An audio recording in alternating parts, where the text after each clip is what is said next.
हमारे स्टूडियो में नेहा जी आई हैं और हमारे प्रोड्यूसर नीरज राय का ये कहना है नेहा जी कॉफ़ी लाई हैं। नेहा जी कॉफ़ी लाई हैं आप?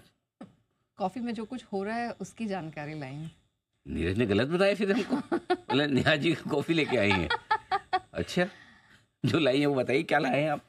सर कॉफ़ी कीमतें हैं जो कॉफ़ी लवर्स के लिए अच्छी खबर नहीं है, क्योंकि इसकी कीमतें बहुत तेज़ी से ऊपर गई हैं। रिकॉर्ड हाइस तो थे, अरेबिका कॉफ़ी महंगी हो रही थी जो प्रीमियम कॉफ़ी है। अब इसके पीछे पीछे जो थोड़ा लेस प्रीमियम क्वालिटी थी रोबस्टा, वो भी अब महंगी होने लगी है। और उसमें भी अरेबिका कॉफ़ी ज़्यादा महंगी है, रोबस्टा कम है। प्रीमियम कॉफ़ी है, वो थोड़ी महंगी ज़्यादा है। हाँ। और अब जो रोबस्टा कॉफ़ी है वो भी रिकॉर्ड हाई छू चुकी है। इसी साल की बात करें, दोनों कॉफ़ी की जो कीमतें हैं 18 से 33% सिर्फ इसी साल अब तक महंगी हुई है। और एक साल में देखें 18 से 33%। हाँ, और एक साल में 130% तक कॉफी की कीमतें भाग चुकी हैं। क्या बात करें? हाँ, डबल से ज़्यादा? ग्लोबल मार्केट में भी। और ये सिर्फ ग्लोबल मार्केट में कीमतें बढ़ी। अच्छा, मेरे पास पुराने पड़ा हुआ मेरे पास तो वो ये कॉफ़ी की एक्सपायरी डेट तो नहीं होती? होती है?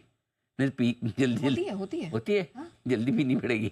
हाँ। वो तो अगर आप उसको कंटेनर क्लोज करके नहीं रखेंगे तो वो सॉलिडिफाई हाँ, वो तो ठीक है, वो तो भरा हुआ, लेकिन मतलब हाँ। देखना पड़ेगा। एक्सपायरी होती है। हाँ, कई बार क्या जो चीज़ महंगी हो जाती है आप ज़्यादा बचा के रखते ना। नहीं। तो मतलब 130% एक साल में? हाँ। ओह! अच्छा, और बताइए डिटेल्स। हाँ, सो डिटेल्स ये है, अब क्यों महंगी हुई है ये समझना ज़रूरी है। दरअसल ब्राज़ील, वियतनाम ये कॉफ़ी के बड़े प्रोड्यूसर्स में से आ जाते हैं। यहाँ खेती वाले इलाकों में काफ़ी समय से हम देख रहे हैं मौसम ख़राब चल रहा है, सूखे वाली स्थिति है, सप्लाई बहुत ज़्यादा प्रभावित हुई है ग्लोबली जितने भी कॉफ़ी प्रोड्यूसिंग एरियाज़ हैं। और अब हुआ क्या है कि इनके पास जितनी पिछले साल की फसल थी 80% तो किसान निकाल चुके हैं, लेकिन अब जो बाकी 15-20% माल इनके पास बचा हुआ है वो ये निकालना नहीं चाह रहे। उनको लग रहा है कीमतें और बढ़ेंगी तब हम निकालेंगे।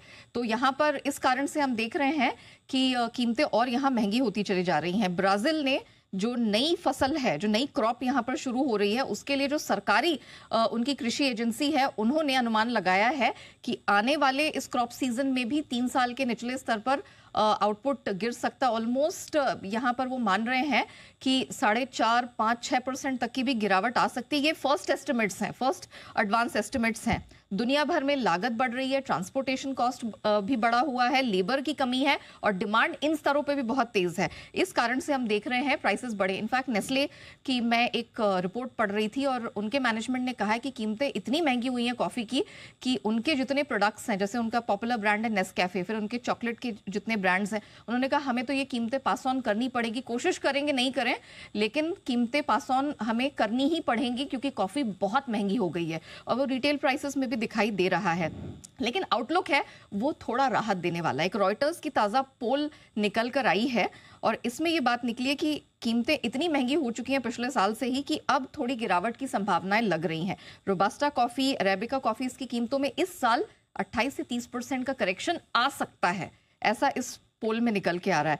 बैंक ऑफ अमेरिका कह रहा है कि कीमतें अभी कुछ समय तक और महंगी होंगी। सिटी मानता है कि कीमतें पीक आउट हो चुकी हैं, डिमांड थोड़ी वीकन होगी। और रेबो बैंक का मानना है कि सप्लाई की स्थिति बहुत टाइट है, तो यहाँ पर वॉल्टेलिटी तो कीमतों में भी झेलनी पड़ेगी। मतलब कॉफ़ी की कीमतों में भी तुरंत राहत नहीं है। अच्छा, ये बताइए, हाँ, चाय तो नहीं होगी महंगी, चाय भी हो जाएगी? चाय की स्थिति अभी बेहतर है लेकिन कीमतें उसकी भी ऊंची हैं। लेके रख लें थोड़ी।